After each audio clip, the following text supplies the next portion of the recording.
नमस्कार दोस्तों, रोहित है। आज हम लोग बिहार बजट 2025-26 को करेंगे। तो बीच बीच में हम ये बोलते रहेंगे 20-25-26। तो इसका मतलब क्या हुआ? बिहार बजट 2025-26 की बात हो रही है। अगर आप बीपीएससी के प्रश्न पत्रों को एनालाइज करेंगे तो आप यह पाएंगे कि बजट जो बिहार का बजट है वह उसका फेवरेट एरिया है और बिहार के बजट से बहुत महत्वपूर्ण प्रश्न निकलते भी हैं। और दूसरा जो इंपॉर्टेंट है वह बिहार का आर्थिक सर्वेक्षण, जिसको आप इकोनॉमिक सर्वे कहते हैं। तो आप मुझे कमेंट सेक्शन में बता दीजिएगा कि क्या आप इकोनॉमिक सर्वे जो बिहार का आर्थिक सर्वेक्षण है उस पर भी वीडियो चाहते हैं। अगर चाहते हैं तो मैं बना दूंगा। अगर आप बिहार बजट को केवल आंकड़ों के जाल से अगर देखेंगे, आंकड़ों में देखेंगे, तो यह सही नहीं है। बिहार बजट को अगर आप देखेंगे और प्रीवियस ईयर क्वेश्चन को एनालाइज करेंगे तो आप यह पाएंगे कि इसमें बहुत सारे बिहार के करंट अफेयर्स निकलते हैं। और अभी मैं आपको दिखा भी दूंगा कि किस तरह से बिहार के करंट अफेयर्स के क्वेश्चन निकलते हैं। तो हम लोगों की कोशिश ये होगी, जो यहां से ही क्वेश्चन पूछता है बिहार करंट अफेयर्स का, क्योंकि बिहार करंट अफेयर्स का कोई सोर्स नहीं है। अखबार हिंदुस्तान है, दैनिक जागरण है, प्रभात खबर है, but they are not authentic source. जो गवर्नमेंट का डॉक्यूमेंट है, चूंकि ये बिहार सरकार का डॉक्यूमेंट है, इसलिए प्रश्नों को ऐसा देखा गया है कि यहां से ही निकाला जाता है। या तो इकोनॉमिक सर्वे से निकालेगा या बिहार का करंट अफेयर्स यहां से निकालेगा। तो हम लोग ये कोशिश करेंगे कि जो बिहार का करंट अफेयर्स जो बजट से निकल सकता है उसको हम लोग एक्सट्रैक्ट करेंगे। देखो, अभी जिस चरण में तुम एग्जाम के हो वहां पर आज इस वीडियो के बाद तुमको और कोई भी वीडियो, कोई भी डॉक्यूमेंट पढ़ने की जरूरत नहीं है। पूरा डॉक्यूमेंट पढ़ के हम वीडियो बना दिए हैं। पहला बात देखो कि अभी जिस एग्जाम के फेज में हो, बहुत सारा ऐसा लग रहा होगा कि बैक कर जाएं, क्या करें, कुछ तैयारी नहीं है। वो तुम्हारे साथ नहीं हो रहा है, सबके साथ हो रहा है। हम और आप दिनकर की भूमि से आते हैं। राष्ट्रकवि दिनकर मुर्दा में जान फूंकने वाले लोग थे। उनकी एक पंक्ति मुझे बहुत पसंद है जो आपको भी प्रेरणा दे सकती है। लेकिन नौका तट छोड़ चली, कुछ पता नहीं किस ओर चली। लेकिन नौका तट छोड़ चली, कुछ पता नहीं किस ओर चली। यह बीच नदी की धारा है, सुस्ताना कूल किनारा है। यह बीच नदी की धारा है, सुस्ताना कूल किनारा है। ले लील भले यह धार मुझे, लौटना नहीं स्वीकार मुझे। हम और आप इतने आगे बढ़ चुके हैं कि लौटने का प्रश्न नहीं है, समाज नहीं रहने देगा। तो इससे अच्छा यह है कि खूब मजबूती से आप लड़े, कमर कसे और सफलता पाएं। ठीक है, let us start the topic. देखो, पहले हम लोग इस दरमियान ये पाएंगे कि कहीं कहीं जो टर्म्स यूज होगा, जैसे हम बात करेंगे कि बजट, तो हम लोग को यह पता होना चाहिए कि भाई अगर आप बजट का बात कर रहे हैं तो भाई बजट संविधान में कहां पर मेंशन किया गया है। तो आप ये पाएंगे कि संविधान में बजट वर्ड कहीं अगर आप खोजने जाएंगे कि where is the word budget, control F मारे बजट मिल जाए, बजट मिलेगा ही नहीं। तो इसका मतलब कि अगर संविधान में बजट वर्ड नहीं मेंशन है तो संविधान में क्या मेंशन है? जो संविधान में जो वर्ड मेंशन है उसका नाम है एनुअल फाइनेंशियल स्टेटमेंट। तो it has to be categorically noted कि there is no word like budget in the constitution. तो वर्ड क्या है? Annual financial statement. ये क्या होता है फाइनेंशियल ईयर यार? What is the financial year? अगर किसी साल का तुम देख रहे हो, अगर तुम 1 अप्रैल से 31 मार्च तक फाइनेंशियल ईयर होता है। 1 April to 31 March is the financial year. So let's be very clear with the few things. तो अब से हम लोग बात हुआ कि भाई बजट वर्ड कहीं मेंशन नहीं है। वर्ड क्या है? AFS, annual financial statement. पर बजट तो केंद्र सरकार भी प्रस्तुत करती है, बजट राज्य सरकार भी प्रस्तुत करती है। There must be some provision through which the centre is presenting the budget. There must be some provision through which the states are presenting the budget. तो जो केंद्र सरकार जो बजट प्रस्तुत करती है उसका संविधान का धारा आर्टिकल 112 है। तो under the provision of article 112 annual financial statement is laid in the house. Under the provision of article number 202 state government budget को प्रस्तुत करते हैं। फिर से रिपीट करते हैं कि हम आम बोलचाल की भाषा में बजट इस्तेमाल करते हैं। बजट कहीं वर्ड मेंशन नहीं है। The word which is mentioned is annual financial statement. हम लोगों को 2-3 चीज जानने की जरूरत है। अगर सीधे हम लोग आंकड़ा पर आ जाए, हिट करना स्टार्ट करें, it is not going to serve the purpose. There are few words which is mentioned in the budget. जब बजट को इस बार प्रस्तुत किया गया 2025-26 में, तो ये मैं जो है इसको मिनिस्ट्री ऑफ वित्त विभाग से ले रहा हूं। किसका? मिनिस्ट्री ऑफ फाइनेंस, बिहार सरकार का क्रेडिट है। अगर आप देखेंगे तो बिहार गवर्नमेंट इसमें क्या कर रही है? बोलती है कि there is something called as the outcome budget, there is something called as the gender budget 2025-26, there is something called as the green budget. तो क्या हम और आपसे उम्मीद नहीं किया जाता है कि हमें पता होना चाहिए कि हरित बजट क्या है? क्या हमें नहीं पता होना चाहिए कि परिणाम बजट क्या है और कब से प्रस्तुत किया गया? ये सब बहुत इंपॉर्टेंट हो जाता है और ये सब एरिया बनता है जहां से प्रश्न को फ्रेम किया जाता है। देखो, आउटकम बजट इन बिहार कब से प्रस्तुत आप करना स्टार्ट किए हैं? हम लोगों ने 2006-7 से आउटकम बजट को हम प्रस्तुत कर रहे हैं। 2006-7 से कर रहे हैं और फिर 25-26 में तो कर ही रहे हैं। तो what is this outcome budget? परिणाम बजट क्या है? मानते हैं कि एक डिपार्टमेंट है X, let us take for the example कि हम एजुकेशन डिपार्टमेंट लेते हैं। तो भाई हमने एजुकेशन डिपार्टमेंट में 100 करोड़ रुपया आवंटित कर दिया। अब हमको कोई मतलब नहीं है कि एजुकेशन डिपार्टमेंट को हमने 100 करोड़ आवंटित किया, वो पैसा को वो कहां खर्च करेगा। तो आउटकम बजट में हम उससे पूछते हैं कि तुम बताओ कि जो 100 करोड़ रुपया तुमको आवंटित है तुम कहां खर्च करोगे? शिक्षकों का तनख्वाह कितना दोगे? किस प्रोजेक्ट में क्या खर्चा करोगे? हमें एक माइक्रो मैनेज्ड इंफॉर्मेशन दो कि किस विभाग में कितना खर्च करोगे, किस पार्टिकल में क्या क्या खर्च करोगे, किस एरिया में क्या क्या खर्च करोगे, टीचर का क्या खर्च करोगे, नया स्कूल बनाओगे तो क्या खर्च करोगे। और हम लोग देखते हैं कि तुमने उसको अचीव करा कि नहीं। इसका मतलब कि हम तुमसे यह जानना चाहते हैं कि पैसा देकर तुमको मुक्त नहीं किए हैं, उस पैसा का क्या आउटकम हुआ। जो ऑब्जेक्टिव के लिए पैसा तुमने लिया था उस ऑब्जेक्टिव को तुमने अचीव करा कि नहीं। But how will come to know this? उसके लिए सरकार बोलती है कि अचीवमेंट रिपोर्ट प्रस्तुत करो। हर डिपार्टमेंट अचीवमेंट रिपोर्ट करेगा। तो कब से अचीवमेंट रिपोर्ट प्रस्तुत होगा? जब से आउटकम बजट गया होगा। तो आउटकम बजट कब गया? पहली बार आउटकम बजट 2006-7 में प्रस्तुत किया गया। तो पहली बार अचीवमेंट रिपोर्ट कब मिलता है? 6-7 में हम लोग स्टार्ट करते हैं। अगर आप देखेंगे तो बिहार एक ऐसा राज्य है जहां पे क्षैतिज आरक्षण है, महिलाओं को 35% आरक्षण है। तो क्या आपको नहीं लगता है कि सही कदम है? बहुत सुंदर कदम है। जो महिला का आप उसको एक सेकंड ग्रेड नागरिक के रूप में देखते हैं, उसको एक बर्डन के रूप में देखते हैं, जो समाज उसको देखता है, सरकार उसको 35% आरक्षण दे रही है। तो क्या आपको नहीं लगता है this is the step in the right direction to empower the women? तो आपको नहीं लगता है कि जो जेंडर पैरिटी है उस पर हमला है? Are you getting this?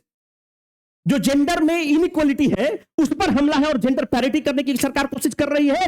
तो there are many schemes of the government through which government tries to tackle the gender inequality. जो जेंडर असमानता है, जो लैंगिक असमानता है, उसको काउंटर करने के लिए सरकार कोशिश करेगी। तो सरकार जेंडर बजट पहली बार कब प्रस्तुत करती है? ये 2006-7 है। तो 2008-9 में पहली बार सरकार, बिहार सरकार जेंडर बजट प्रस्तुत करती है और 2025-26 में भी जेंडर बजट प्रस्तुत कर रही है। Don't you think that this can be a probable question in your examination? Yes or no? मेरे भाई 2008-9 से सरकार ऐसा कदम उठा रही है, ऐसे स्कीम्स ला रही है, ऐसे स्कीम्स पर खर्च कर रही है जो असमानता है महिलाओं और पुरुष में, उसको काउंटर करने की कोशिश कर रही है। And this is a step in the right direction and must be celebrated by all. फिर तुम देखो कि ग्लोबल वार्मिंग एक रियलिटी हो चुका है। जब ग्लोबल वार्मिंग रियलिटी हो चुका है तो सरकार ऐसे स्कीम्स में खर्च करना चाह रही है which is having a positive impact on the climate change. सरकार ऐसे जगह खर्च करेगी जहां पर positive impact on the climate change हो। क्लाइमेट को हम लोग रिस्टोर करने की कोशिश करेंगे। तो पहली बार बिहार सरकार जेंडर बजट का प्रस्तुत करती है 2020-21 में। ये सब फैक्ट बहुत इंपॉर्टेंट है, नहीं तो हम सीधे विषय पर आ जाते, तुमको पता भी नहीं चलता और यहां से क्वेश्चन बनाया जा सकता है। और ये सब गवर्नमेंट अपने बजट डॉक्यूमेंट में है, 2025-26 के डॉक्यूमेंट में। तो क्या हम लोग ग्रीन बजट, हरित बजट इस बार भी प्रस्तुत किया? हाँ, पहली बार कर दिए थे 2020-21 में, उसके बाद से हम लोग प्रस्तुत कर रहे हैं। यस और नो? अगर इन सब चीजों का अगर हम लोग रूपरेखा बना चुके हैं तो हम लोग आगे मूव करते हैं। बजट को प्रस्तुत कौन करते हैं? ये है भारतीय जनता पार्टी के नेता हैं। इनका क्या नाम है? सम्राट चौधरी। बाबूजी का इनका क्या नाम है? बताओ। अकुनी चौधरी। बताओ, सम्राट चौधरी किस पार्टी के हैं? भारतीय जनता पार्टी के हैं। ये क्या है? डिप्टी चीफ मिनिस्टर है। साथ में वित्त मंत्री हैं, फाइनेंस मिनिस्टर हैं। तो 3 मार्च को बजट को प्रस्तुत करते हैं finance minister. He is presenting the budget 2025-26। तो जो बजट प्रस्तुत किया गया, कितने का बजट प्रस्तुत किया गया? 3,16,895.02 करोड़ को। यह आंकड़ा जो हम स्टार करते जाएंगे उसको लिखते चले जाओगे। पहली बार जो भी लोग करंट अफेयर्स बैच के हैं, आप नोट्स नहीं बनाएंगे, आपका हम नोट्स टाइप करके आपके जो टेलीग्राम ग्रुप है वहां पर डाल देंगे और आपके पोर्टल पर भी अवेलेबल होगा। तो आप लोग नोट्स नहीं बनाएंगे, आप बस वीडियो को सुनते रहिए सत्यनारायण भगवान की कथा के लिए।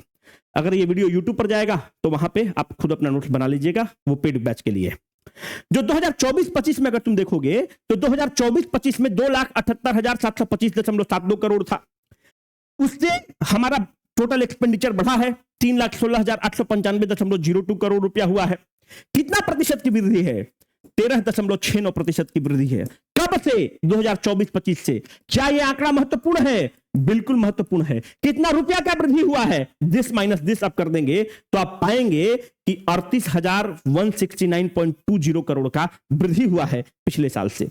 यह आंकड़ा महत्वपूर्ण है और यह आंकड़ा महत्वपूर्ण है, इसको आप ध्यान रखेंगे। अगर आप ऐसा देखेंगे तो भाई 3,16,895.02 करोड़ रुपया जो तुम्हारे पास पैसा आया कहां से, वो हम लोग आगे देखेंगे कि वो पैसा आया कहां से, फिर सरकार उस पैसे को खर्च क्या करेगी। पर मोटा मोटी हमको पता होना चाहिए कि 54,575.02 करोड़ रुपया बिहार सरकार को केंद्र सरकार से मिला है। एक्सपेक्टेड फ्रॉम द सेंटर, जो हम उम्मीद करते हैं कि केंद्र से मिलेगा, 54,575.02 crore, which is 2,414.40 crore more than what Bihar got in 2024-25। आपको नहीं समझ में आया होगा, आगे जब हम बताएंगे तो समझ में आ जाएगा। पर यह बात बहुत क्लियर होना चाहिए कि 54,575 करोड़ रुपया हम लोग एस्टिमेट कर रहे हैं कि केंद्र सरकार हम लोग को देगा। कैसे देगा वो आगे डिस्कस करेंगे। दूसरा, हमारा सकल राज्य घरेलू उत्पाद एस्टिमेटेड जीएसडीपी कितना होगा?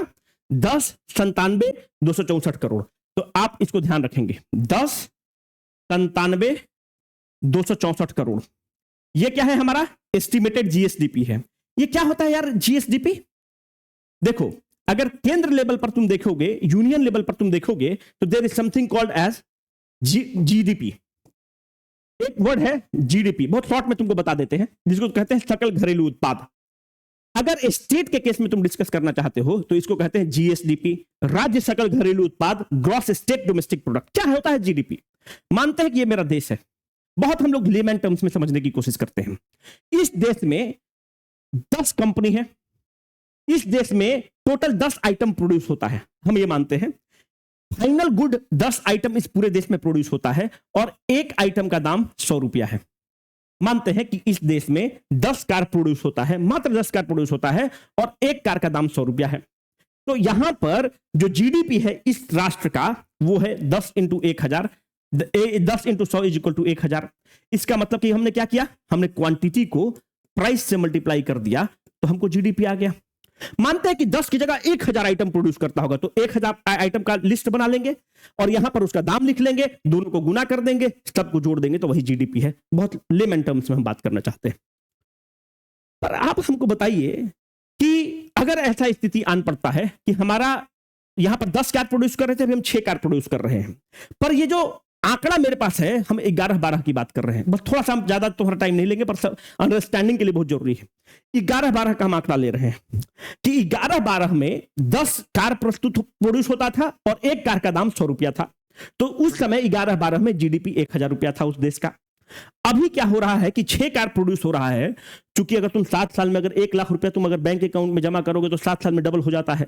तो हम मान के चलते हैं कि 25-26 में ये जो कार था, जो जिसका दाम 100 रुपया था 2011-12 में, अभी इसका दाम बढ़ के 200 रुपया हो गया होगा। क्यों भाई? महंगाई है। तो अभी इस देश का जीडीपी कितना हो गया? 1,200 रुपया।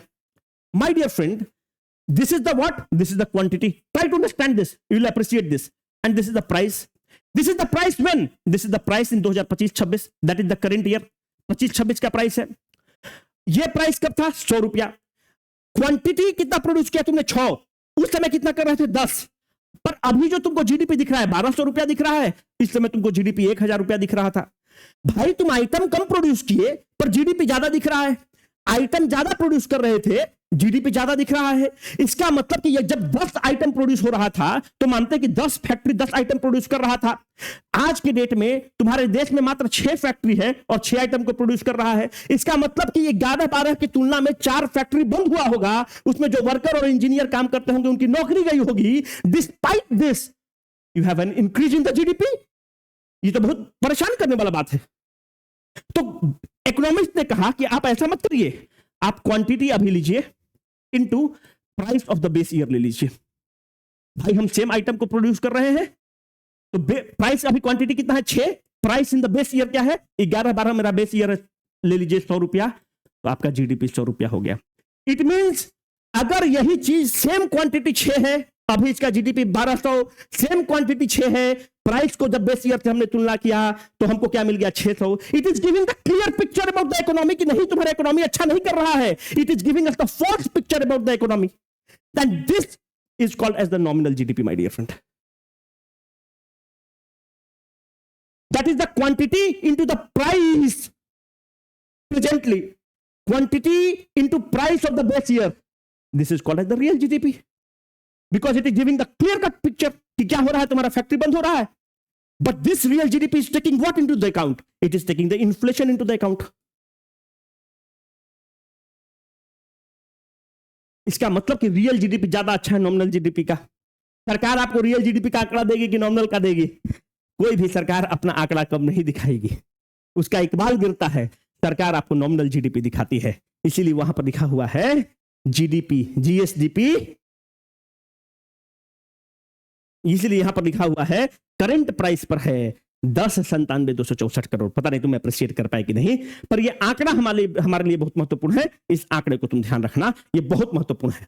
तो यह आंकड़ा बहुत महत्वपूर्ण है, यह आंकड़ा बहुत महत्वपूर्ण है। अब बात निकल चली है तो हम थोड़ा सा और बताते चले तुमको करंट अफेयर्स का। करंट अफेयर्स में हम तुमको बता भी रखे हैं कि अभी जो बेस ईयर है हमारा 2011-12 है, पर इस बेस ईयर को रिवाइज करने की जरूरत है क्योंकि बहुत बेस ईयर पुराना है। इसके लिए एक कमेटी बनी है, उस कमेटी का नाम है विश्वनाथ गुलदर कमेटी। ये सब चीज हम तुमको बता रखे हैं, पर फिर भी करंट अफेयर्स वाला जो करंट चल रहा है उसमें बता रखे हैं। विश्वनाथ गुलदर कमेटी इसके लिए बना है जो बेस ईयर को रिवाइज करेगा। Let us move forward. अब ध्यान से देखो कि भाई तुम तो बजट बना दिए कि 3,16,000 इतना करोड़ रुपया का मेरा बजट रहेगा, तो पैसा तुम लाओगे कहां से? तो भाई तुम बताओगे ना कि भाई ये मेरा अगर अकाउंट है, ये मेरा पर्स है, तो भाई इसमें से हमारा पैसा आएगा कहां से? Inlet and this the outlet. तुम खर्च कहां पे करोगे? तुम बताओगे ना भाई पैसा आएगा कहां से? पहला जो पैसा आने का मुख्य सोर्स है वो है केंद्र करों में राज्यों की अंश, मतलब state share in the central pool, एक नंबर पे रहेगा।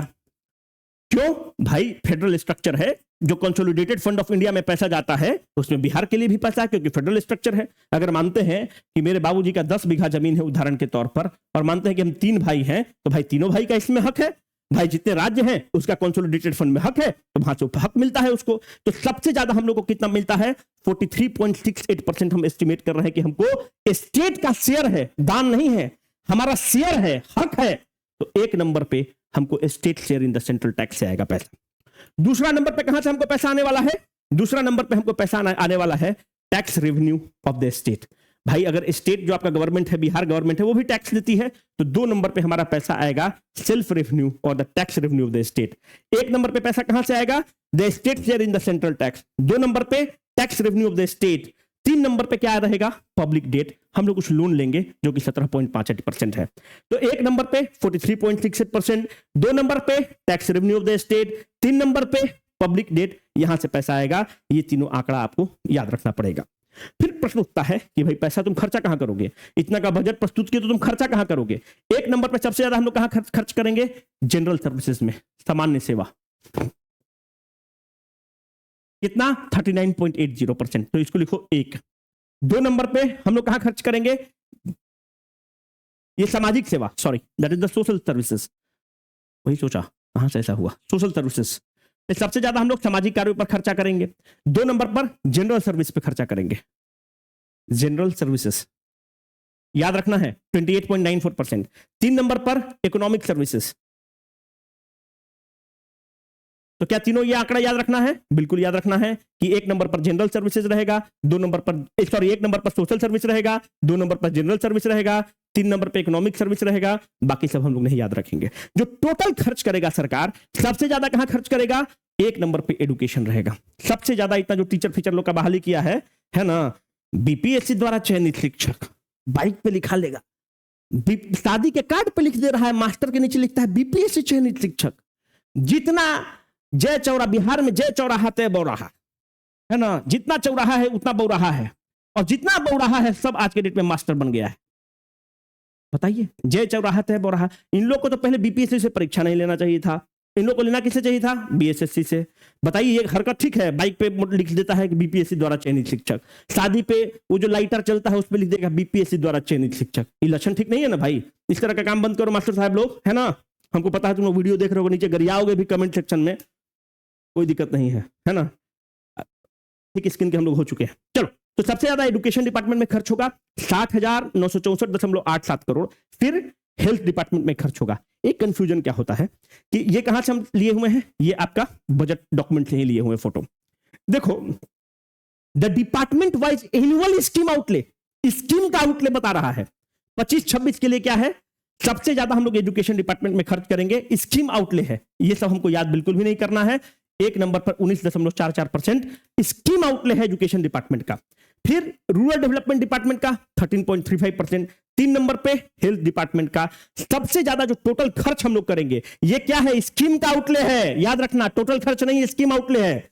एजुकेशन डिपार्टमेंट का बजट कितना है, 60,964.87 करोड़। उसमें फिर आपको होता है ना भाई, प्लांट, नन प्लांट वगैरह सब तरह का चीज होता है ना, कि स्कीम में क्या खर्च करेंगे, जनरल चीज में क्या खर्च करेंगे। हमको बस ये याद रखना है कि ये आंकड़ा कोई काम का नहीं है। स्कीम आउटले में 1 नंबर पर एजुकेशन डिपार्टमेंट, 2 नंबर पर रूरल डेवलपमेंट वर्क, 3 नंबर पर हेल्थ डिपार्टमेंट। टोटल खर्चा एजुकेशन डिपार्टमेंट का बजट सबसे ज्यादा है 60,964.87 करोड़। इससे ज्यादा कुछ भी याद नहीं करना है। अब ये जो स्लाइड है, इसको तुम स्टार मार करके लिखोगे, ये मोस्ट इंपॉर्टेंट स्लाइड है। देखो, हम लोगों का राजस्व अधिशेष बजट है। राजस्व अधिशेष मतलब क्या होता है, रेवेन्यू सरप्लस बजट है। कितना रेवेन्यू सरप्लस है, एस्टिमेटेड रेवेन्यू सरप्लस है 8,831.18 करोड़। अगर जीएसडीपी में देखोगे तो it is 0.80% of gross state domestic product, जो तुमको बताए थे अभी, बताया ना, नॉमिनल जीडीपी। वो कैपिटल एक्सपेंडिचर हम लोग कितना खर्च करेंगे, 64,894.76 करोड़। इसको कहते हैं पूंजीगत व्यय। क्या होता है अभी डिस्कस करेंगे। रेवेन्यू एक्सपेंडिचर कितना होगा, जो पूंजीगत व्यय होगा, विच 20.48% होगा। तो 100 में से 20, देखो एक्सपेंडिचर 2 तरह का होगा। एक एक्सपेंडिचर होगा कैपिटल एक्सपेंडिचर, अभी डिस्कस करेंगे, और एक एक्सपेंडिचर होगा रेवेन्यू एक्सपेंडिचर। हम क्या कह रहे हैं कि कैपिटल एक्सपेंडिचर 20.48% है, तो 100 में से 20.48 को घटा दोगे तो क्या आ जाएगा, revenue expenditure. Revenue expenditure important नहीं है, रेवेन्यू सरप्लस बजट है, उसको लिख दिए हैं। कैपिटल एक्सपेंडिचर इंपॉर्टेंट है, उसको लिख दिए हैं कि 64,894.76 करोड़ है, which is 20.48% of the GSDP है। 100 में से घटा देंगे तो हमको रेवेन्यू एक्सपेंडिचर मिल जाएगा। तो जो टोटल राजस्व घाटा क्या है, राजकोषीय घाटा क्या है, जिसको तुम फिजिकल डिफिसिट कहते हो, वो होगा, एस्टिमेटेड है 32,718.30 crore, which is going to be 2.98% of the GSDP. अभी सारा चीज डिस्कस करेंगे, अभी तुमको कुछ नहीं समझ में आया होगा। This is very important my dear friend. तो आंकड़ा क्या है, 0.80% ऑफ द जीएसडीपी। ये आंकड़ा इंपॉर्टेंट है। दूसरा, ये आंकड़ा इंपॉर्टेंट है। तीसरा, ये आंकड़ा इंपॉर्टेंट है।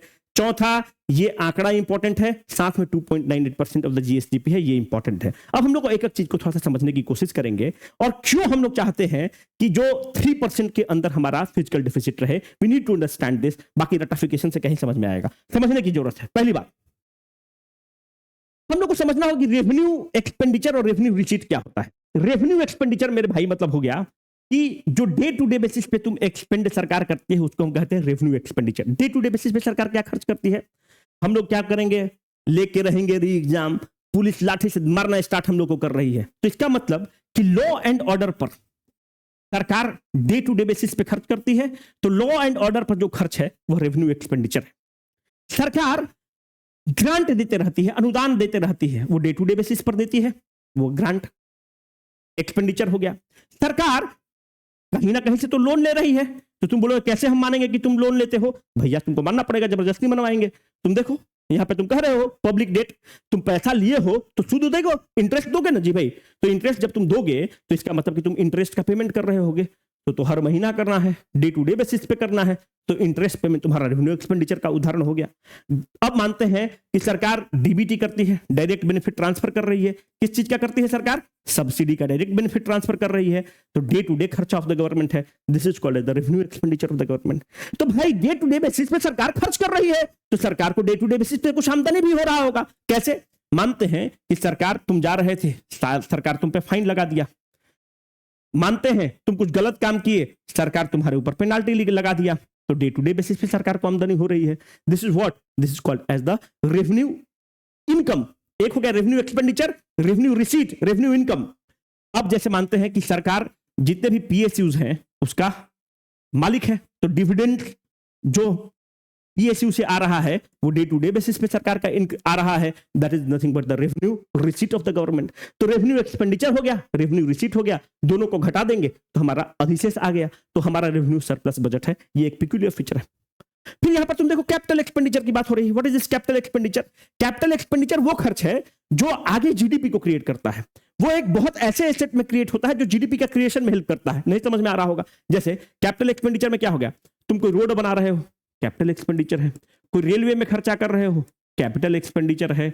मानते हैं सरकार अपने लोन को रीपे कर रही है, capital expenditure of the government है। जितना तुम कैपिटल एक्सपेंडिचर में खर्च करोगे उतना अच्छा है, जितना तुम रेवेन्यू एक्सपेंडिचर में खर्च करोगे उतना खराब है, क्योंकि तुम डे टू डे बेसिस में घर का खर्चा चला रहे हो और कुछ नहीं कर रहे हो।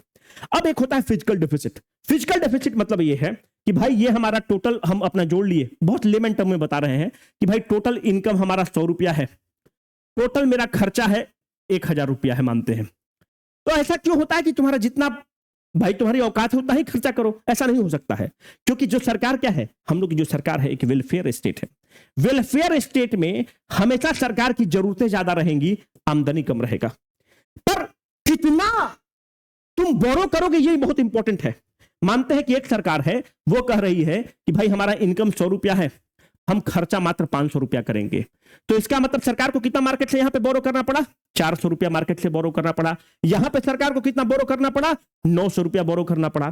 कौन सरकार ज्यादा अच्छा है? कौन सरकार का इकबाल ज्यादा अच्छा है? हम बोलेंगे कि ये सरकार का इकबाल ज्यादा अच्छा है, क्योंकि सरकार को मात्र 400 रुपया बोरो करना पड़ रहा है। कोई भी वेलफेयर स्टेट, इंडिया हो, यूएस हो, जापान हो, जो भी वेलफेयर स्टेट रहेगा उसके पास फिजिकल डेफिसिट रहेगा। पर वो फिजिकल डेफिसिट कितना रहेगा ये बहुत इंपॉर्टेंट है, क्योंकि सरकार के इकबाल पर, सरकार के चरित्र पर, सरकार के फिजिकल मार्क्समैनशिप पर प्रश्न उठाता है। तो what is this physical deficit? Physical deficit is the total borrowing requirement of the government, कि हमको कितना जरूरत पड़ेगा मार्केट से उठाने के लिए या कहीं से उठाने के लिए, अपनी जरूरतों को पूरा करने के लिए। तो बिहार सरकार का कितना है? 32,718.30 crore, which is 2.98% of the GSDP. My dear friend, there must be some limit. भाई यहां पर तुम देखो, एक सरकार 900 रुपया उठा रही है, एक सरकार 400 रुपया उठा रही है, दोनों में अंतर है। इसका मतलब कि एक कमेटी बनती है जिसको एफआरबीएम एक्ट बोलते हैं, physical responsibility budget management act. वो कहता है कि आपका जितना भी जीएसडीपी है उससे 3% से ज्यादा आप नहीं ले सकते हैं। तो we are well within the limit, जो 3% लिमिट एफआरबीएम एक्ट तय किया था कि आपका जो टोटल बोरोइंग रिक्वायरमेंट है आपके जीएसडीपी का 3% से अधिक नहीं हो सकता है, ये एफआरबीएम एक्ट कहता है। We are well within this FRBM limit, which is a very good sign. इसका मतलब कि what we are doing, the Bihar government is following the physical discipline. ये सुनो, हम लोग एक फिजिकल डिसिप्लिन फॉलो कर रहे हैं। भले हम लोग ट्रैफिक रूल फॉलो करें चाहे नहीं करें, पर यहां पर फिजिकल डिसिप्लिन फॉलो कर रहे हैं भाई। अब ध्यान से देखो, एक कमिटी बनती है। अब बात यहां पर निकल चली है, तुमको बताते चले, क्या डंडी मारे तुम लोग से। चलो, बिहार के हो तो तुमको पता होना चाहिए। एक एफआरबीएम के लिए एक कमिटी बनती है।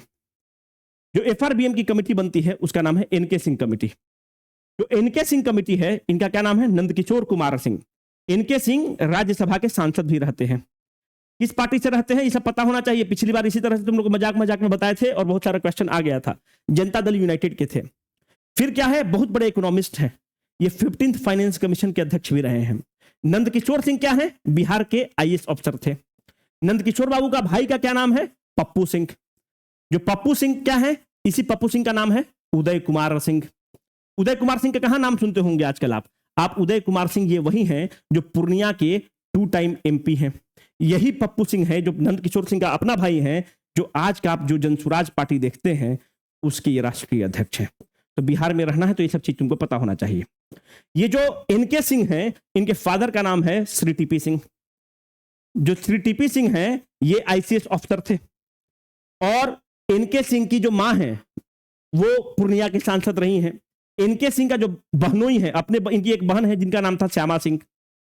जो श्यामा सिंह हैं, इनका शादी किससे हुआ था? बिहार के प्रथम उप मुख्यमंत्री व वित्त मंत्री, जो पेड बैच के लोग हैं उनको पता है, सब बता रखे हैं हम, पता भी होना चाहिए। बिहार विभूति डॉक्टर अनुग्रह नारायण सिंह रहते हैं। डॉक्टर अनुग्रह नारायण सिंह का बेटा है जिनका नाम है सत्येंद्र नारायण सिंह। सत्येंद्र नारायण सिंह क्या होते हैं? इनको छोटे साहब कहा जाता है और ये मुख्यमंत्री बनते हैं बिहार के। इनका बेटा है जिसका नाम है निखिल कुमार। निखिल कुमार क्या हैं? वो दिल्ली के पूर्व पुलिस कमिश्नर हैं, आईपीएस हैं, केरल और नागालैंड के राज्यपाल हैं। उनसे इनकी शादी हुई थी। एनके सिंह की बहन श्यामा सिंह की। तो कहने का मतलब है कि जो एनके सिंह कमेटी है ये अमूमन आपसे पूछता है क्योंकि इसका रिलेशन बिहार से है और इनके लोगों का बड़ा गौरवशाली इतिहास है ना, कि बहुत ही फ्रीडम फाइटर वगैरह इनका परिवार रहा है।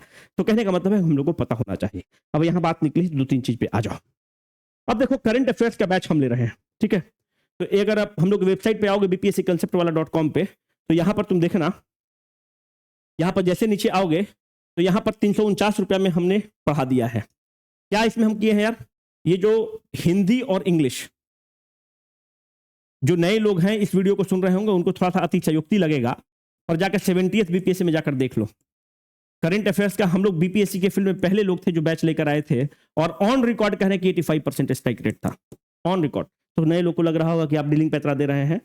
पुराना लोग अभी भी जिस बैच को अभी चल रहा है, अगर हमको अभी ठीक से याद है तो 5000 प्लस इनरोलमेंट बच्चों का हो चुका है ना। 349 में हम ही पढ़ाते हैं। तो इसमें क्या पढ़ाते हैं, इसमें आपको बस सुनना है। हमने नोट्स दे दिया है हिंदी और इंग्लिश माध्यम दोनों में। क्या है, पूरा नेशनल करंट अफेयर्स इसमें हम लोगों ने खत्म किया है। ये जो बिहार करंट अफेयर्स है इसको इसमें नेशनल करंट अफेयर्स खत्म कर चुके हैं। वीडियो अवेलेबल है, आप नोट्स का प्रिंट आउट लेंगे, अपने सामने रखेंगे, वीडियो को करेंगे। और इस बार का हम लोग का टारगेट है, ऑन रिकॉर्ड बोल रहे हैं, 95%। तो सोर्स क्या है, जितना पीआईबी 1 साल का है उसको खत्म कर दिए हैं, जितना द हिंदू है उसको कवर किया गया है, जितना इंडियन एक्सप्रेस है जिसमें एक्सप्लेंड पढ़ना इंपॉर्टेंट है उसको कवर कर दिया गया है। तो इन एंड आउट इसको हम लोगों ने कवर कर दिया है। मात्र 349 प्लस जीएसटी में इसको हम लोग कवर कर रहे हैं। साथ में बिहार करंट अफेयर्स देंगे। नेशनल करंट अफेयर्स में सब कुछ आ जाता है यार, important day, important theme, national, international, economy, defence exercise, जितना है सारा चीज उसमें कवर्ड है। फिर इसमें क्या देंगे, बिहार इकोनॉमिक सर्वे। फिर क्या देंगे, बिहार बजट देंगे। यहीं पर नहीं, हम लोग इसमें हम लोग करंट अफेयर्स का टेस्ट भी लेते हैं। जितना हम लोग पढ़ा रहे हैं इसमें बहुत सारा हम लोग एमसीक्यू भी देते हैं ताकि आप प्रैक्टिस कर सकें। तो इसको हम लोग अपना फ्लैग बियरर बनाना चाहते हैं। तो अगर आपको करंट अफेयर्स में होगा तो आप यहां पर आकर जरूर पढ़ सकते हैं। अगर आप नीचे जाएंगे तो यहां पर हम लोग टेस्ट सीरीज ऑर्गेनाइज कर रहे हैं, है ना। तो download the prelims admit card पर जैसे क्लिक करोगे तो तुम्हारा admit card select test centre कर लेना और यहां से तुम एडमिट कार्ड को डाउनलोड कर सकते हो। तो टेस्ट कहां पर होता है, टेस्ट दिल्ली में भी होता है और पटना में भी होता है और ऑनलाइन भी होता है। तो दिल्ली में कहां होता है, एक स्कूल है जिसका नाम है संत निरंकारी पब्लिक स्कूल। कहां पर है, निरंकारी कॉलोनी में है, जो कि मुखर्जी नगर के पास है। अगर मेट्रो से आते हो तो गेट नंबर 1 से एग्जिट करना। कहां पर, गुरु तेग बहादुर नगर है, जीटीबी नगर, वहां से एग्जिट करोगे, टोटो लोगे पहुंचा देगा। पटना में 2 सेंटर है, एक है मोशन क्लासेस। मोशन क्लासेस कहां है, आप देखोगे तो बोरिंग रोड में है, जहां पर जो हरिलाल स्वीट्स है, राजापुल की तरफ चढ़ोगे ना तो हरिलाल स्वीट्स है, तो वहीं पर है मोशन क्लासेस। और एक है खजांची रोड में। खजांची रोड में स्कूल का क्या नाम है, अघोर प्रकाश, है ना। तो जो पटना में एग्जाम का टाइमिंग रहता है वह 2 शिफ्ट में होता है, 12 से 2, और दूसरा जो होता है 3 से 5 होता है ना। आप अपना एडमिट कार्ड डाउनलोड करके कर सकते हैं। जो दिल्ली में होता है वह मात्र 1 शिफ्ट में होता है, 12 से 2 हो रहा है। अभी जो एग्जाम हो रहा है वो संडे को एग्जाम होते रहता है, आप जरूर दीजिएगा। अभी जब हम वीडियो रिकॉर्ड कर रहे हैं तो इस बार सैटरडे को भी है और संडे को भी आपका एग्जाम है, जरूर जाकर दीजिएगा। और जो नहीं कर सकते हैं वो ऑनलाइन जरूर दीजिएगा, बहुत हेल्पफुल रहेगा। चलो कंटिन्यू करते हैं, है ना। चलो अब देखो, एक फैक्ट याद रखना कि टोटल आउटस्टैंडिंग पब्लिक डेट कितना है, 32.25% ऑफ द जीएसडीपी है। टोटल डेट कितना है, 37.04% ऑफ द जीएसडीपी है। फैक्ट है, इसको ध्यान रखना। अब जो है करंट अफेयर्स वाला सेगमेंट में आ जाओ, जो बजट से लिए हुए हैं। Let me reiterate, this all data have been taken from the budget 2025-26, इसलिए ये बहुत इंपॉर्टेंट हो जाता है, इसको तुम ध्यान रखने की कोशिश करना। कहा गया है बजट में कि एक सेंटर ऑफ एक्सीलेंस बनाएंगे गुड़ प्रोडक्शन के लिए, जैगरी गुड़ के लिए एक सेंटर ऑफ एक्सीलेंस बनाएंगे ताकि उस पर रिसर्च हो और उसका हम लोग उसको रिफाइन कर सके। वो सेंटर ऑफ एक्सीलेंस कहां होगा, पूसा में होगा। क्या है, डॉक्टर राजेंद्र प्रसाद के नाम पर doctor Rajendra Prasad central agriculture university है। कहां पर, पूसा में। कौन सा जगह है, कौन सा जिला में है, समस्तीपुर में है। तो अगर एग्जाम में आपसे पूछेगा कि कहां पर जैगरी के लिए सेंटर ऑफ एक्सीलेंस बनाने का प्रावधान किया गया है, Pusa, Samastipur, doctor Rajendra Prasad agriculture university Samastipur में इसको बनाना है। दूसरा, हम लोग वेदर के लिए हम लोग चाहते हैं कि 24 घंटा पहले हमारे लोगों को वेदर फोरकास्टिंग मिल जाए, और जो वेदर फोरकास्टिंग मिले वह एक्यूरेट मिले, ताकि जो फसल वगैरह का जो डैमेज होता है उसको हम लोग बचा सके। तो वेदर फोरकास्टिंग अच्छे से कैसे मिलेगा? जब आप डॉपलर रडार्स लगाएंगे, जो रडार्स है उसको मेजर करेगा और आपको अवेयर करेगा। तो हम लोग कहां कहां बना रहे हैं? एक सेंटर वेस्ट चंपारण, पश्चिमी चंपारण बना रहे हैं। वेस्ट चंपारण का भी सांसद कौन है? वेस्ट चंपारण के जो सांसद हैं उनका नाम है संजय जायसवाल, और यही संजय जायसवाल को अभी एस्टीमेट कमेटी का अध्यक्ष बनाया गया है ना? एस्टीमेट कमेटी क्या होता है? कंटिन्यूअस इकोनॉमिक कमेटी है। कितने सदस्य होते हैं? 30 होते हैं, है ना? क्या होते हैं? कमेंट सेक्शन में बताओ। 30 के 30, 20 होते हैं, कितने होते हैं? एस्टीमेट कमेटी के सदस्य कितने होते हैं? 10, 20, 30, नन। ये सब हम करंट अफेयर बैच में तुमको बताए हैं, तुमको बताना पड़ेगा। फिर से रिपीट कर रहे हैं, जो भी उस बैच वाले लोग हैं नोट्स मत बनाना, हम नोट्स दे देंगे टाइप करके। तो hybrid Doppler weather radar network कहां बन रहा है? एक वेस्ट चंपारण में और दूसरा भागलपुर में बन रहा है। भागलपुर में, ध्यान रखना। अब देखो बिहार सरकार क्या कर रही है कि इंफ्रा पर बहुत खर्च कर रही है। इंफ्रा पर अगर आप देखेंगे तो ये सच्चाई है बिहार में कि रोड का जाल बिछा हुआ है। तो सरकार का टारगेट ये है कि 2027 तक, ऐसा बजट में सरकार ने कहा है कि बिहार के किसी कोना से आप पटना 4 घंटा के अंदर पहुंच जाएंगे। इस तरह के फैक्ट आपसे पूछ लेता है तो you must be prepared for all these things. कि टारगेट क्या है कि 2027 तक बिहार के किसी कोना में, भागलपुर, औरंगाबाद, अररिया, किशनगंज, सरकार इस तरह का इंफ्रास्ट्रक्चर देगी कि आप 4 घंटा में पहुंच जाएंगे। Bihar has got the water transversality global award 2024 by the India water foundation recognising its innovation climate resilient agriculture programme. Bihar को जो इंडिया वाटर फाउंडेशन है उसने अवार्ड दिया है। किसके लिए? वाटर ट्रांसफर ग्लोबल अवार्ड 2024 मिला है। इसमें एक जिला है जिसका नाम है बांका। बांका को किस चीज के लिए मिला है? वाटर रिजुविनेशन के लिए बांका को मिला है। तो इस तरह का फैक्ट पूछ सकता है। यहां से देखिए कृषि विभाग के लिए है। मुझे यह बताते हुए हर्ष हो रही कि जलवायु अनुकूल कृषि के क्षेत्र में उत्कृष्ट कार्य करने हेतु इंडिया वाटर फाउंडेशन संस्थान द्वारा जलवायु अनुकूल कृषि कार्यक्रम के लिए बिहार को वाटर ट्रांसवर्सिबिलिटी अवार्ड मिला है। साथ ही जल संरक्षण संरचनाओं एवं वर्षों से बंजर भूमि पर शुष्क बागवानी से हरियाली कार्य करने हेतु बांका जिला को जल निकायों का कायाकल्प श्रेणी में इंडिया वाटर फाउंडेशन संस्थान द्वारा ट्रांसवर्सिबिलिटी ग्लोबल अवार्ड एवं कॉन्क्लेव अवार्ड 2024 से सम्मानित किया गया है। इस तरह का क्वेश्चन पूछ लेता है, इस चीज को हम लोगों ने कवर कर लिया है। फिर अगर आप बजट डॉक्यूमेंट में देखेंगे तो कुछ इंपॉर्टेंट प्रोडक्शन है जिसके बारे में जिक्र किया गया है। जैसे अगर आप यूनियन बजट हम आपको पढ़ाएंगे तो हम बताइएगा, तो उसमें मखाना के लिए एक मखाना बोर्ड भी बना है, पर बिहार देश में मखाना प्रोडक्शन में फर्स्ट नंबर पर है। तो आप हमको कमेंट सेक्शन में बताइएगा कि क्या आप लोग बिहार इकोनॉमिक सर्वे का वीडियो चाहते हैं। अगर चाहते हैं तो कमेंट करिएगा। अगर यूनियन बजट और यूनियन इकोनॉमिक सर्वे भी चाहते होंगे तो कमेंट करके बताइएगा। तो मखाना में हम लोग 1 नंबर पर हैं। हनी प्रोडक्शन में हम लोग 4थे नंबर पर हैं। पान जो होता है, पान के लिए एक सेंटर ऑफ एक्सीलेंस बन रहा है। ध्यान दीजिएगा, पान के लिए जो एक कास्ट होता है जिसका नाम है चौरसिया समुदाय, चौरसिया समाज। जो चौरसिया समाज है उसका डिमांड था कि भाई पान के लिए, आपको पता होगा कि मगहिया पान होता है, तो मगहिया पान को जीआई टैग भी मिला हुआ है ना? अगर तुम भोजपुर वगैरह में जाओगे तो लोग कहते हैं मगहिया ठगहिया आ गई लसन, है ना? तो मगह वाला कौन सा बेल्ट है? औरंगाबाद हो गया, गया हो गया, नवादा, पटना, ये सब मगहिया बेल्ट है। भोजपुर बेल्ट क्या हो गया? रोहतास हो गया, कैमूर हो गया, मतलब रोहतास हो गया, भभुआ हो गया, आरा हो गया, तो ये सब पूरा उधर गोपालगंज, सारण, वेस्ट चंपारण, ये सब पूरा जो है भोजपुर का बेल्ट है। तो चौरसिया समाज का डिमांड था कि हमारा सेंटर ऑफ एक्सीलेंस होना चाहिए पान के लिए। फैंसी में GM, paan is called the betel farming, है ना? तुमको पान वाला नहीं समझ में आएगा। तो बीटल फार्मिंग के लिए एक सेंटर ऑफ एक्सीलेंस का निर्माण हो रहा है। कहां पर? बिदुपुर। बिदुपुर, बिदुपुर कहां है निर्माण होगा? Bidupur is in the Vaishali district, है ना? तो इसको ध्यान रखिएगा। बिदुपुर वैशाली में बीटल फार्मिंग के लिए, मतलब बीटल के लिए सेंटर ऑफ एक्सीलेंस बनेगा बिदुपुर वैशाली। अगला में आइए, आईआईएम कलकत्ता से जो जीविका मिशन से संबंधित जो लोग हैं उनका ट्रेनिंग होगा। किस चीज के लिए होगा? मैनेजमेंट ट्रेनिंग होगा। तो ये क्या है? जीविका मिशन से जो लोग, जीविका दीदी वगैरह जुड़े हुए हैं, उनके लिए होगा। व्हाट इज दिस जीविका? पता है भाई? जीविका हम लोग इसको क्या कहते हैं? Locally it is called as the Jeevika. हम और आप इसको लोकली कहते हैं। What is this Jeevika? देखो, एक सरकार स्कीम लाती है जिसका नाम है Bihar rural livelihood promotion society, BRLPS। फिर से बोल रहे हैं, बिहार रूरल मतलब क्या? ग्रामीण, Bihar rural livelihood promotion society. ये क्या है? एक ऑटोनोमस ऑर्गेनाइजेशन है। किस डिपार्टमेंट के अंदर है? बिहार रूरल डेवलपमेंट, इस डिपार्टमेंट के अंदर है। जो BRLPS है, ये क्या करता है? इसको एड कौन कर रहा है? वर्ल्ड बैंक इसको एड करता है। और this BRLPS is locally called as Jeevika. इसी का आप नाम सुनते होंगे, जीविका दीदी।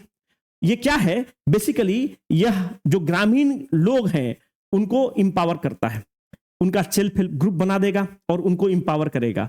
कैसे इंपावर करेगा? उनको इजिली क्रेडिट दे देगा। उनको क्या करेगा? उनको स्किल्स दे देगा। उनको क्या करेगा? उनको एवेन्यू प्रदान करेगा। और इस तरह से जो ग्रामीण लोग हैं, जो ग्रामीण परिवेश है, उसको स्ट्रांग करने का एक बहुत इंपॉर्टेंट टूल है और बहुत फेमस है। तो जो जीविका दीदी वगैरह लोग हैं, जो जीविका समूह से लोग एसोसिएटेड हैं, उनका IIM कलकत्ता में कौशल विकास ट्रेनिंग हो रहा है, मैनेजमेंट ट्रेनिंग हो रहा है, जो कि बहुत ही अच्छा कदम है सरकार का। COP 28 में जल जीवन हरियाली mission was appreciated at the global stage. तो देखो यहां से क्वेश्चन बनता है, ये सब बजट से हम लिए हुए हैं। तो COP 28 कहां पे होता है मेरे भाई? जो COP 28 होता है वह दुबई में होता है। COP 29 कहां पर होता है? COP 29 बाकू में होता है। बाकू कहां है? अजरबैजान में है। COP 30 कहां होना है? बेलिम में होना है। ये सारा चीज हम बता रखे हैं करंट अफेयर्स में, है ना? तो जो नए लोग सुन रहे होंगे वो चिढ़ भी रहे होंगे, पर जो पुराने लोग हैं अपने नोट्स में खोलना, ये सब रिवाइज करना। पर अब यहां तक बात हुई है तो थोड़ा सा तुमको और बता दे रहे हैं। देखो ये COP क्या होता है? कॉन्फ्रेंस ऑफ द पार्टीज होता है। बस रिवाइज करो, है ना? अपने नोट्स खोलो और रिवाइज करो, ठीक है? तो करंट अफेयर्स का आप नोट्स खोलेंगे और रिवाइज करेंगे कि सब हम बताए हैं कि नहीं। देखो कॉन्फ्रेंस ऑफ द पार्टी क्या होता है? एक होता है ऑर्गेनाइजेशन जिसका नाम है UNFCCC। UNFCCC क्या है? United nation framework convention on the climate change. आपको पता है कि ग्लोबल वार्मिंग एक रियलिटी बन चुका है। तो ग्लोबल वार्मिंग को कंटेन करने के लिए एक UNFCCC एक संस्थान है। UNFCCC जो संस्थान है, इसका हेडक्वार्टर एक बनता कब है? देखो 1992 में एक होता है रियो अर्थ समिट। जो रियो अर्थ समिट होता है 1992 में, उसमें यह जिक्र किया जाता है कि भाई ग्लोबल वार्मिंग एक रियलिटी है, इसको कंटेन करने की जरूरत है। तो UNFCCC का हेडक्वार्टर कहां है? बॉन में। बॉन कहां है? जर्मनी में है। इसके लिए जो मीटिंग होती है उसको कहते हैं कॉन्फ्रेंस ऑफ द पार्टीज। तो फर्स्ट COP कहां होता है? बर्लिन में। बर्लिन कहां है? जर्मनी में।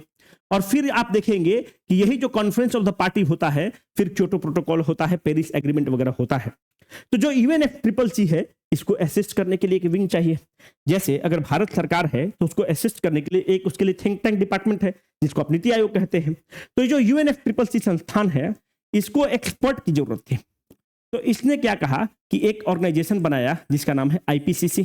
ये सब देखो, अगर अभी तुम DSO का पेपर देखोगे ना, जो BPSC कंडक्ट किया है, इसी तरह का कंसेप्चुअल क्वेश्चन पूछा है। तो केवल फैक्ट मत रखना। कोई कोचिंग वाला के लिए तुम और वो बोलोगे कि भाई 17वीं में फैक्ट पूछा है, पर जीवन तुम्हारा है ना।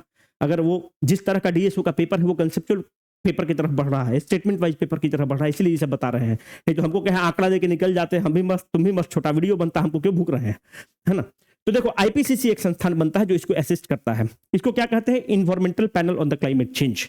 IPCC का ही आप रिपोर्ट पढ़ते हैं। तो जो IPCC बॉडी है, ये कब बनता है? IPCC बॉडी कब बन रहा है? 1988 में बन रहा है।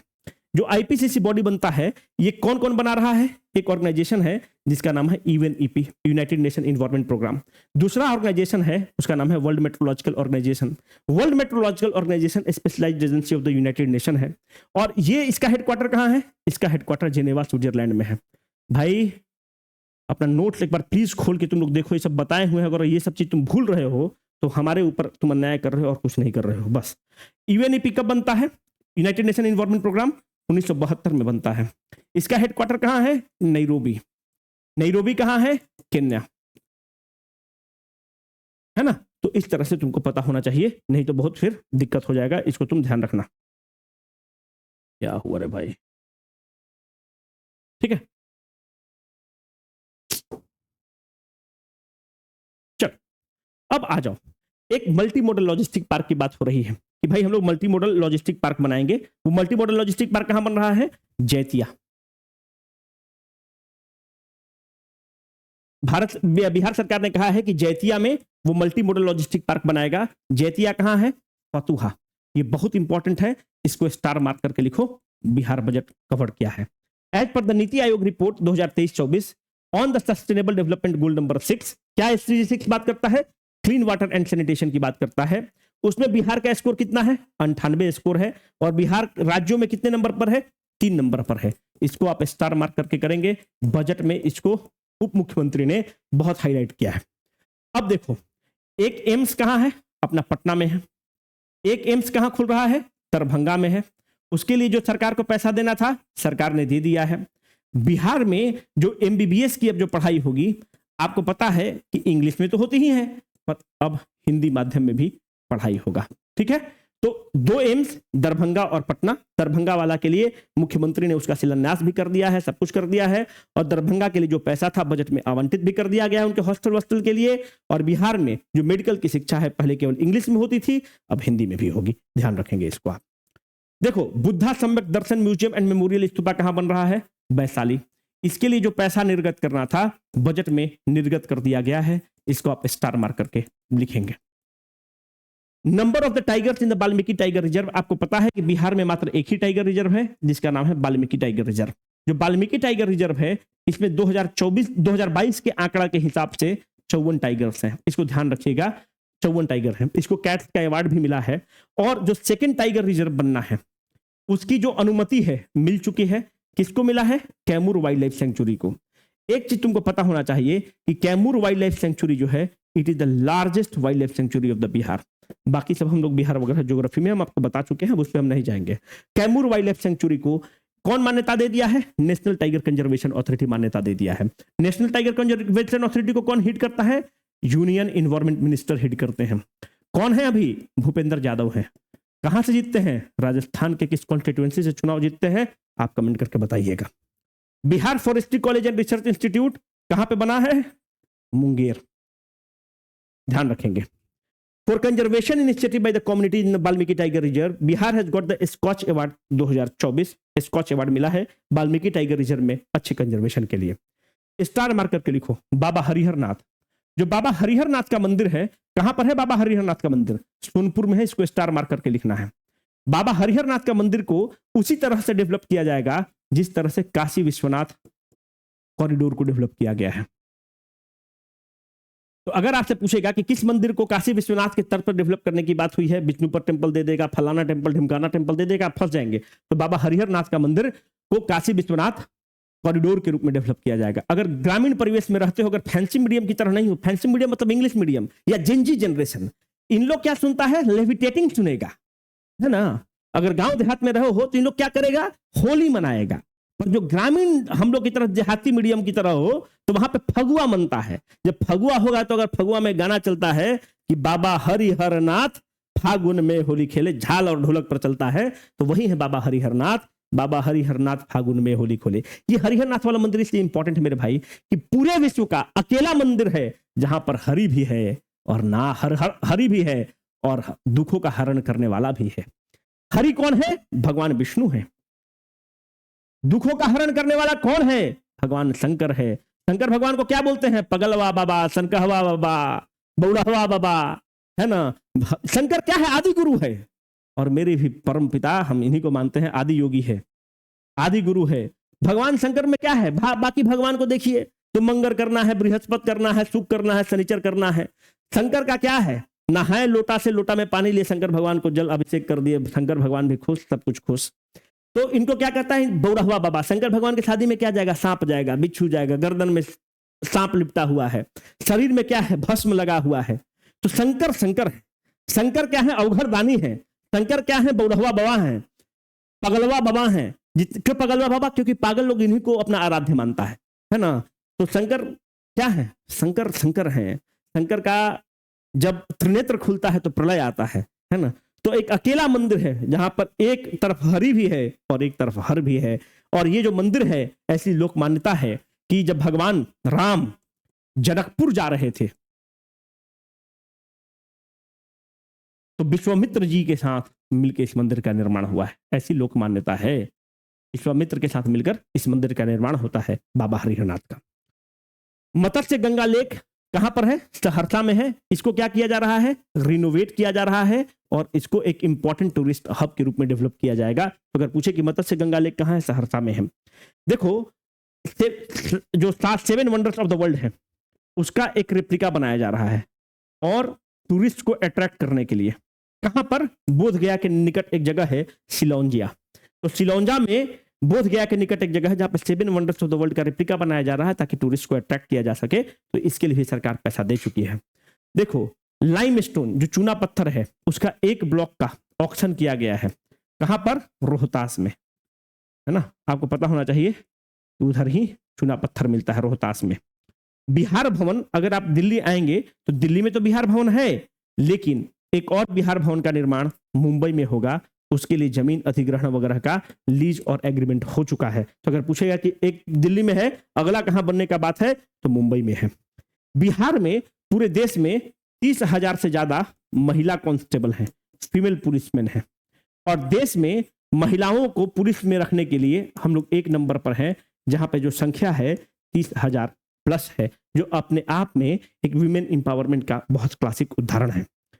नीति आयोग आपको पता है कि एस्पिरेशनल डेल्टा प्रोग्राम चलाती है, एस्पिरेशनल प्रोग्राम चलाती है, जो भी माओवादी से अफेक्टेड एरिया है जहां पर डेवलपमेंट कम हुआ है, उनके डेवलपमेंट के लिए नीति आयोग एक स्कीम चलाती है, एस्पिरेशनल डिस्ट्रिक्ट प्रोग्राम। उस एस्पिरेशनल डिस्ट्रिक्ट प्रोग्राम के तहत मार्च 2024 में बेगूसराय 1 नंबर पर था, दूसरा नवादा और सीतामढ़ी 3 नंबर पे था। ये आंकड़ा इसलिए महत्वपूर्ण है क्योंकि बिहार बजट में इसका जिक्र किया गया है, और जो भी डॉक्यूमेंट वहां पर जिक्र है सीधे वहीं से वो क्वेश्चन उठाता है, ताकि आप उस पर क्लेम ना कर दें सर तुम गलत आंसर दिए हो, आप क्लेम नहीं करें, इसलिए आंकड़ा को वहीं से उठाता है। बेगूसराय के पास कैंसर हॉस्पिटल खोलने का बजट में प्रावधान किया गया है। अभी जो ऑनगोइंग वर्क है एयरपोर्ट का, वो पूर्णिया में है। अभी पहले पटना में निकलो तो पटना एयरपोर्ट पे निकलो, बाहर निकलो बस टोटो वाला चिल्ला रहा है कंकड़बाग कंकड़बाग कंकड़बाग, राजीव चौक, राजीव नगर। अरे भाई, मतलब एयरपोर्ट वाला फील ही नहीं आता था। तो जो हम लोग हैं तब तो चलो ठीक है, पर बाहर दूसरे स्टेट का लड़का एग्जाम देने जाता, बोले भाई यही एयरपोर्ट है, पर नया वाला एयरपोर्ट अच्छा बना दिया है, तो ये अच्छी बात है। तो ऑनगोइंग एयरपोर्ट वर्क कहाँ चल रहा है? पूर्णिया में। सरकार ने बिहार बजट में कहा है कि हम लोग राजगीर में, सुल्तानगंज, भागलपुर में और रक्सौल में भी एयरपोर्ट का स्थापना करेंगे, और उस पर काम चल रहा है। देखो, सुधा डेयरी क्या करता है? दूध देता है, लस्सी देता है, छाछ देता है। उसी तर्ज पर सरकार ने कहा है कि कंज्यूमर को फेयर प्राइस मिले, सही रेट पर। आप देखिएगा कि प्याज का दाम बढ़ जाएगा, टमाटर 100 रुपए किलो मिलना स्टार्ट करेगा, तो पटना वाला बिस्कोमान उसमें फिर इंटरफेयर करता है। तो कहने का मतलब है कि कंज्यूमर को सही दाम मिले, और जो फार्मर है उसको भी उचित मूल्य पर वो सामान को बेच पाए, उसके लिए सरकार एक नया स्टार्ट की है, तरकारी सुधा।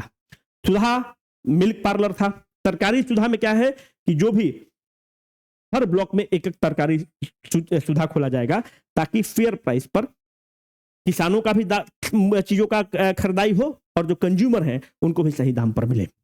स्पोर्ट्स एकेडमी और स्पोर्ट्स का स्टेडियम राजगीर में बना है, 740 करोड़ रुपया के लागत पर 90 एकड़ में। बिहार स्पोर्ट्स यूनिवर्सिटी राजगीर में बना है। इसके चांसलर कौन है? मुख्यमंत्री जी। वाइस चांसलर कौन है? शिशिर सिन्हा को बनाया गया है।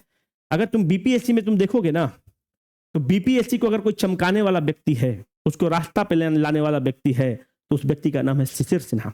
शिशिर सिन्हा पूर्व आईएएस अफसर हैं, और शिशिर सिन्हा किसके दामाद है तुमको पता है?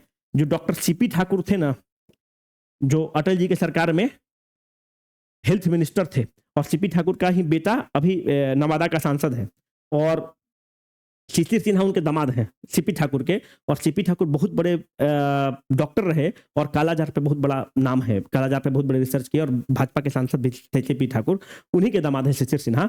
ये आईएएस अफसर हैं, और बीपीएससी का तेवर और कलेवर बदलने वाला यही व्यक्ति है। रिटायर्ड आईएएस अफसर है, अभी वाइस चांसलर बने हुए हैं स्पोर्ट्स यूनिवर्सिटी के। अब तुम कमेंट सेक्शन में बताओ कि सबसे अच्छा नाम शिशिर सिन्हा है ना, और सबसे कचड़ा नाम कौन? कमेंट सेक्शन में बताना, भर देना है कमेंट सेक्शन को कि गली गली में शोर है, गली गली में शोर है। कमेंट सेक्शन में बताना। बिहार का जो सबसे बढ़िया, मतलब जो बीपीएससी का कलेवर बदला, वो व्यक्ति है, उसका नाम है शिशिर सिन्हा। ठीक है। बिहार ग्रीन डेवलपमेंट फंड के लिए क्या किया गया है? ₹25 करोड़ रुपया सरकार लगाई है बिहार ग्रीन डेवलपमेंट फंड के लिए। ये सीड फंड है ना, कि अगर कोई भी आप क्लाइमेट पर काम करना चाहते हैं तो आपको सरकार सीड कर रही है, पैसा दे रही है, और मतलब 25 करोड़ रुपया अगर सीड फंड प्रोवाइड कर रही है, तो फिर बाकी उसका और ग्रोथ होगा, तो 250 करोड़ का प्रोजेक्ट हो जाएगा। तो Bihar green development fund 25 crore रुपया सरकार उसमें डाल रही है। 7 निश्चय 2 योजना में 5,972 करोड़ रुपया विल बी स्पेंट इन 2025-26। क्या है 7 निश्चय?